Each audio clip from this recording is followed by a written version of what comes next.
So hi guys, for today's video, samahan nyo akong pumunta sa mga shelter dito sa amin malapit sa Valenzuela.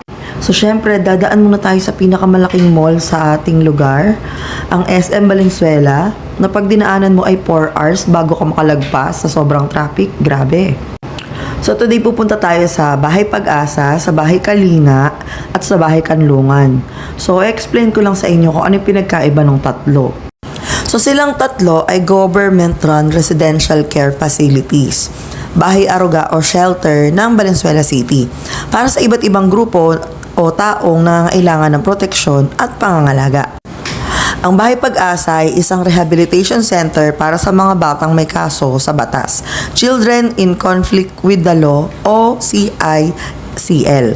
Layunin nitong tulungan silang magbago sa pamamagitan ng counseling, education at skills training. Sa Bahay Kalinga naman, isa siyang temporary shelter para sa mga taong ni-rescue o nasa krisis tulad ng mga biktima ng pang-aabuso, napabayaan o walang matuluyan. Dito sila pansamantalang inilalagak habang inaayos ang kanilang sitwasyon. Sa Bahay Kanlungan naman, isa siyang residential home para sa mga abandoned or neglected senior citizen at ilang adult na nangangailangan ng pangmatagalang pangangalaga. Nagbibigay ito ng tirahan, pagkain, medical care at sociological support. Sa Bahay Pag-asa, puro siya mga menor de edad na lalaki. Nakahiwalay sila. Sa Bahay Kalinga, ito yung mga taong nangangailangan ng emergency o temporary shelter. Ito yung papasokan natin na gate. Ayan. Kasalukuyang may party nung dumating kami. Ayan, nagpa-party sila. So, dahil bawal silang ipakita, yan lang yung may papakita ko sa inyong video sa loob. Ayan. Pwede kayong magpunta dyan at magpa-schedule ng parties nyo. Makipag-coordinate lang kayo sa kanila kahit sa page nila kasi ang admin naman nila ay madali namang kausap. So, katabi lang nun yung Bahay Pag-asa, hindi na namin na-videoan kasi nagmamadali din kami. Pupunta naman tayo sa Bahay Kanlungan. Dito naman yung mga elders o yung mga adult na nangangailangan ng long-term care. Tapos, nung pagbisita namin, nalaman din namin na nilipat na rin pala dito yung mga PWD na nasa Bahay Kalinga dati. Kahit po government funded sila, kailangan pa rin po nila ng tulong nyo. So sa mga gustong mag-donate, pwede po kayong pumunta dyan at kontakin nyo na lang sila. Pwede rin po kayong mag-PM sa mga page nila, active po sila. After po nun, dumiretso na kami magsimba dahil late na ako sa aking mga paorasyon.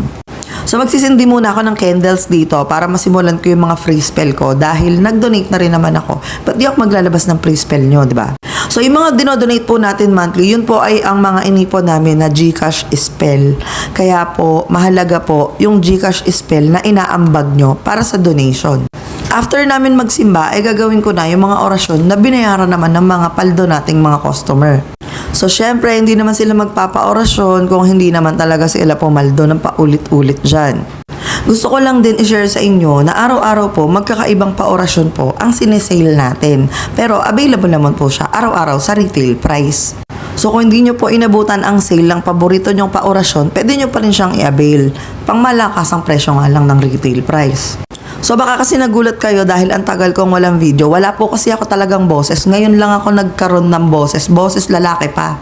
So I hope may natutunan po kayo sa video ito at paki-comment na lang down below. And please share this video para dun sa mga gustong mag-donate sa lugar na ito. Thank you!